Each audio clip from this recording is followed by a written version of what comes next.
आऊज़ुबिल्लाहिमिनश्शैतानिर्रजीम बिस्मिल्लाहिर्रहमानिर्रहीम। अस्सलाम वालेकुम दोस्तों, मैं हूं मोहसिन रज़ा और आप लोग देख रहे हैं 24/7 टीचर्स ऑनलाइन यूट्यूब चैनल।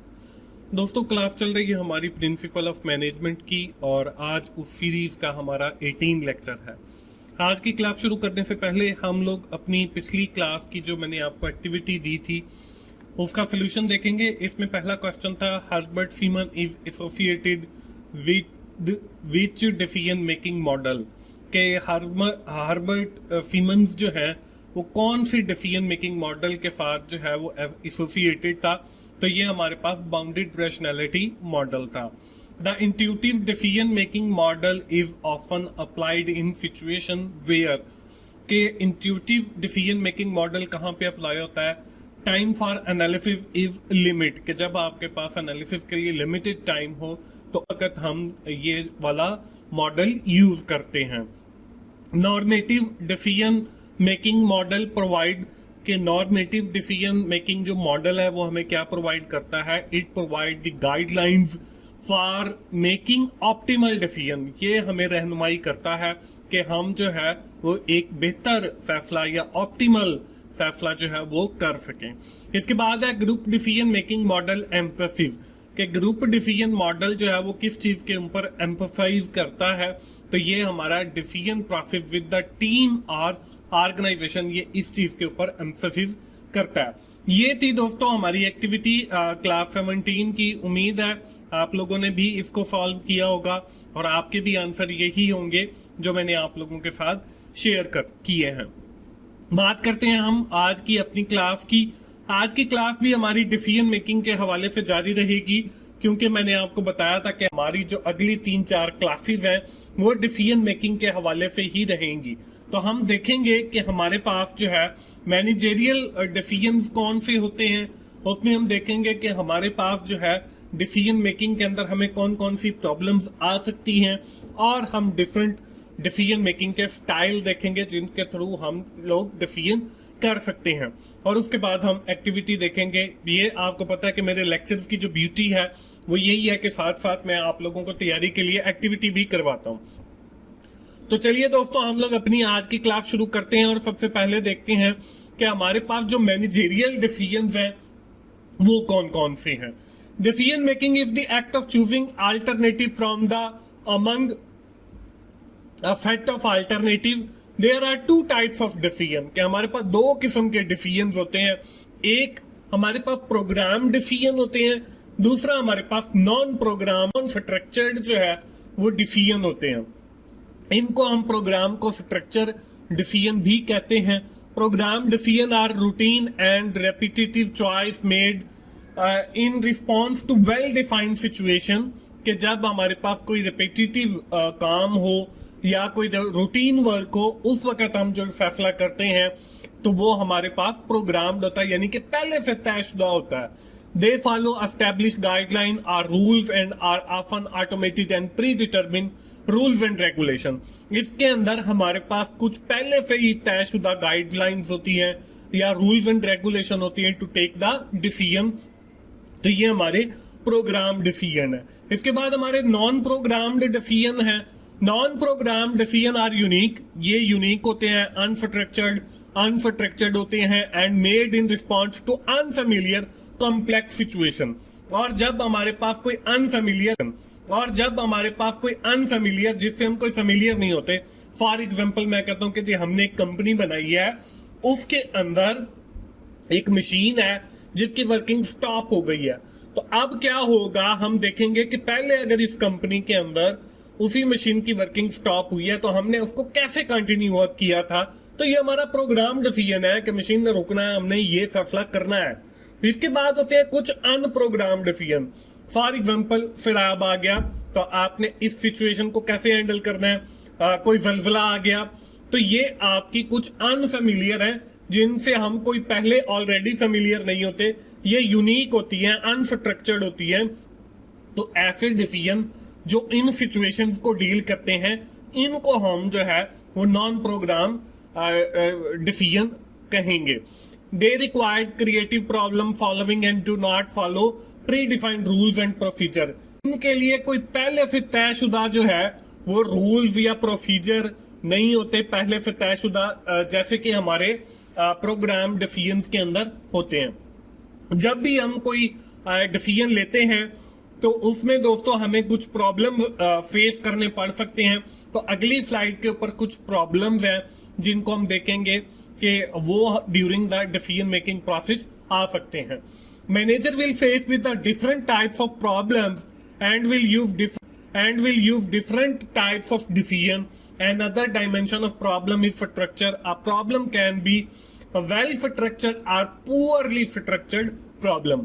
कि ये हमारी जो प्रॉब्लम है ये वेल स्ट्रक्चर्ड प्रॉब्लम भी हो सकती हैं और पुअरली स्ट्रक्चर्ड प्रॉब्लम भी हो सकती हैं। तो अब हम इनमें बारी बारी जो है वो फर्क भी देखते हैं कि वेल स्ट्रक्चर्ड प्रॉब्लम्स क्या होती हैं और पुअरली स्ट्रक्चर्ड प्रॉब्लम कौन सी होती हैं। तो हमें सबसे पहले जो है वो वेल स्ट्रक्चर्ड प्रॉब्लम्स आ रही हैं। Well structured problem are straightforward, familiar and easily defined, कि ये स्ट्रेट फॉरवर्ड होती हैं और हम इनसे ऑलरेडी फेमिलियर होती हैं। In handling this situation a manager can use program decision, कि इनको हैंडल करने के लिए हम प्रोग्राम डिसीजन यूज कर सकते हैं, which is repetitive decision that can be handle bye routine approach, और इनको हम रूटीन में जो है वो सॉल्व भी कर लेते हैं। इसके बाद अब वो कौन सी हो सकती है? Poorly structured problem are new or unusual problem in which information is ambiguous or incomplete, कि ऐसी प्रॉब्लम जिसके अंदर हमें कोई शक व शुबा है या कोई इनकम्प्लीट इंफॉर्मेशन है, तो ये हमारी पुअरली स्ट्रक्चर्ड जो है वो प्रॉब्लम्स होंगी। These problems are best handled by non program decision, कि इनके लिए कोई स्ट्रक्चर्ड किस्म के डिसीजन नहीं होते बल्कि अनस्ट्रक्चर्ड जो है वो फैसले किए जाते हैं। That is unique decision that require a custom made solution, और इसके लिए जो है वो कस्टम मेड सोल्यूशन जो है वो किए जाते हैं। तो ये बेसिकली डिसीजन मेकिंग के अंदर हमें प्रॉब्लम्स आ सकती हैं। इसके बाद दोस्तों आज की क्लास का हमारा एक और अहम जो टॉपिक था वो ये था कि हम कुछ डिसीजन मेकिंग स्टाइल भी देखेंगे, कि हम कौन कौन से डिफरेंट जो है वो स्टाइल यूज कर for decision making. Decision making is the act of choosing one alternative from among a set of alternative. Decision making के अंदर हम यही करते हैं कि एक बेस्ट जो अल्टरनेट होता है उसको ही हम सेलेक्ट करते हैं। ये तो डिसीजन मेकिंग की डेफिनेशन है जो हम पिछली 3-4 क्लासेस से देखते चले आ रहे हैं। दोस्तों मेरी तमाम दोस्तों से यही गुजारिश है कि आप YouTube के ऊपर ही लेक्चर्स को देखा करें, डाउनलोड करके नहीं देखा करें, ताकि मुझे भी इसी तरह कोई बेनिफिट हो और मैं आप लोगों के लिए लेक्चर्स रिकॉर्ड करता रहूं। बाकी जितना भी मुझे टाइम मिलता है मैं आप लोगों के लिए ही सर्व करता हूं और लेक्चर्स रिकॉर्ड करता रहता हूं। इसमें हमारा जो पहला डिसीजन मेकिंग स्टाइल है वो है directive style. The directive decision making style is the action oriented and often involve making the quick decision. ये आपका एक्शन ओरिएंटेड होता है और इसके अंदर क्विक डिसीजन लिए जाते हैं। This style is effective in urgent situation crisis management, और when leader decisive action is needed to address immediate challenge. क्या आपको कोई चैलेंज है और आपने इमीडिएट फैसला करना है, जो आपकी क्राइसिस की सिचुएशन हो, आपकी कोई इमीडिएट सिचुएशन हो, आपकी कोई अर्जेंट सिचुएशन हो, तो उस वक्त हम ये डायरेक्टिव स्टाइल के अंदर डिसीजन लेते हैं और डायरेक्शन देते हैं लोगों को, आपने इस डायरेक्शन के अंदर काम करना है। इसके बाद जो दूसरा हमारे पास है वो एनालिटिक स्टाइल। अब analytic decision making style is characterised by systematic and logical approach. इसके अंदर पूरे सिस्टमैटिक और लॉजिकल अप्रोच के तहत ही फैसला लिया जाता है।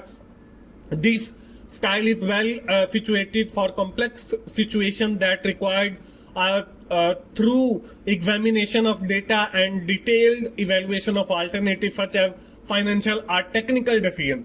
कि हमने कोई फाइनेंशियल डिसीजन लेना है या कोई टेक्निकल डिसीजन लेना है तो हम पहले कंप्लीट जो हमारे पास इंफॉर्मेशन है उसको इवेल्युएट करेंगे और पूरे एक सिस्टमैटिक तरीके से एक लॉजिकल जो है वो हम डिसीजन लेंगे। तो ये हमारा एनालिटिकल डिसीजन होगा। इसके बाद हमारा तीसरा है वो है कंसेप्चुअल यानी कि अकल पे मबनी, जिसको हम कह सकते हैं सोच विचार के साथ। The conceptual decision making style focuses on big picture, abstract ideas and long term goal, आपने अपने माइंड के अंदर लॉन्ग टर्म गोल्स को भी रखना है और फिर अब्स्ट्रैक्ट आइडियाज को भी देखना है। Decision maker with this style prioritise innovation and creativity and strategic thinking. जो डिसीजन मेकर है वो चीजों के अंदर इनोवेशन को लेके आएगा, वो क्रिएटिविटी को लेकर आएगा। आगे चल के हमारे शायद 1 या 2 लेक्चर के बाद एक लेक्चर इसी चीज के ऊपर भी है कि इनोवेशन क्या होती है और क्रिएटिविटी क्या होती है, तो ये भी हम आगे चल के देखते हैं इनके अंदर डिफरेंस क्या होता है। तो जो कंसेप्चुअल डिसीजन लेंगे वो अपने डिसीजन के अंदर क्रिएटिविटी लाएंगे, अपने डिसीजन के अंदर इनोवेशन लेकर आएंगे और उनके पास स्ट्रेटेजिक थिंकिंग भी होती है। इसके बाद दोस्तों हमारा जो आखिरी डिसीजन मेकिंग का स्टाइल है वो है behavioral decision making का style. The behavioral decision making style is people oriented and emphasizes the impact of decision on individual or group dynamics. कि इस behavioral decision making के अंदर ये होता है कि हम जो भी फैसला करते हैं वो people oriented होता है, कि उसका जो इम्पैक्ट है वो इंडिविजुअल्स के ऊपर यानी कि कंपनीज के एम्प्लॉयज के ऊपर भी पड़ता है और कंपनीज के अंदर जो ग्रुप्स काम कर रहे होते हैं, जो डिपार्टमेंट्स काम कर रहे होते हैं, उनके ऊपर भी पड़ता है। This style is beneficial in team based decision. जब हमने कोई टीम के अंदर फैसला करना है तो उस वक्त ये जो है बहुत अहम है। कंफ्लिक्ट रेजोल्यूशन के हमने कोई कंफ्लिक्ट को खत्म करना है तब भी इस किस्म के फैसले लिए जा सकते हैं। और any situation where building and maintaining strong interpersonal relationship are critical. जब हमने कोई स्ट्रॉन्ग जो है वो इंटरपर्सनल रिलेशनशिप को भी कायम करना है तो उस वक्त हम behavioural decision making style use करेंगे। तो दोस्तों ये थी हमारी आज की क्लास। उम्मीद है आप लोगों को जो मैंने डिफरेंट डिसीजन मेकिंग के स्टाइल पढ़ाए हैं वो भी समझ आए होंगे। डिसीजन मेकिंग की जो सिचुएशन है, program decision and unstructured problems, और ये सारी चीजें आपको समझ आ गई होंगी। तो चलिए दोस्तों हम आज की क्लास की एक्टिविटी की जानिब बढ़ते हैं। इसमें हमारा जो पहला क्वेश्चन है, what does managerial decision making preliminary involve. तो ये सॉल्विंग अ कॉम्प्लेक्स प्रॉब्लम के जो डिसीजन मेकिंग है वो किसी भी कॉम्प्लेक्स प्रॉब्लम को सॉल्व करने के लिए हम लोग करते हैं। इसके बाद जो है in managerial decision making who typically makes decisions at strategic level, के स्ट्रेटेजिक लेवल के ऊपर कौन डिसीजन करता है, तो ये हमारा टॉप लेवल के जो एग्जीक्यूटिव होते हैं जिसमें बोर्ड ऑफ डायरेक्टर या जिसमें सीईओ ऑफ द कंपनी जो है ये हमारे मैनेजरियल लेवल स्ट्रेटेजिक लेवल के ऊपर डिसीजन करते हैं। इसके बाद नेक्स्ट जो है well structured problem are characterised by, ये क्लियर एंड नोन सिचुएशन जो है, ऐसी सिचुएशन जिनका हमें पता है और क्लियर है कि ये वाकई होनी है, तो उसके लिए हम वेल स्ट्रक्चर्ड प्रॉब्लम हम उसे कहेंगे और उसके लिए प्रोग्राम्ड जो डिसीजन है वो लिए जाते हैं।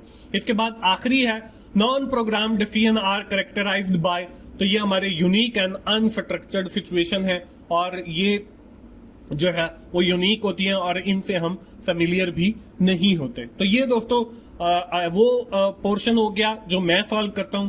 आप जल्दी से अपनी नोटबुक ओपन करें और नीचे ये जो 4 क्वेश्चन दिए गए हैं आप इन्हें जल्दी अपनी नोटबुक के ऊपर राइट डाउन करें और अगली क्लास में आकर मुझे चेक करवाएं। उम्मीद है दोस्तों आपको ये सीरीज अच्छी लग रही होगी और आप यकीनन इस सीरीज से फायदा उठा रहे होंगे और आपको सीखने का भी मौका मिल रहा होगा। आज की क्लास हम यहीं पे खत्म करते हैं। एक बार क्विकली हम समराइज करते हैं। आज की क्लास के अंदर हमने देखा कि हमारे पास कौन कौन से डिसीजन होते हैं, प्रोग्राम डिसीजन होते हैं, नॉन प्रोग्राम होते हैं। उसके बाद हमने प्रॉब्लम्स को देखा कि वेल स्ट्रक्चर्ड प्रॉब्लम होती है, पुअरली स्ट्रक्चर होती है, और हमने डिफरेंट जो डिसीजन मेकिंग के स्टाइल है उनको देखा। उम्मीद है आप लोगों को क्लियरली ये सारी चीजें समझ आ गई होंगी। हम यही क्लास अपनी खत्म करते हैं और आखिर में मैं यही कहूंगा कि अगर मेरी वीडियोस अच्छी लग रही हैं तो आपने लाइक कीजिए, अपने दोस्तों के साथ शेयर करें जिनका ये सब्जेक्ट है ताकि उन्हें भी सीखने का मौका मिले, और मेरे चैनल को सब्सक्राइब करें ताकि मेरी हर वीडियो की अलर्ट आपको मिल सके। मिलते हैं अगली क्लास में, उस वक्त तक के लिए अल्लाह।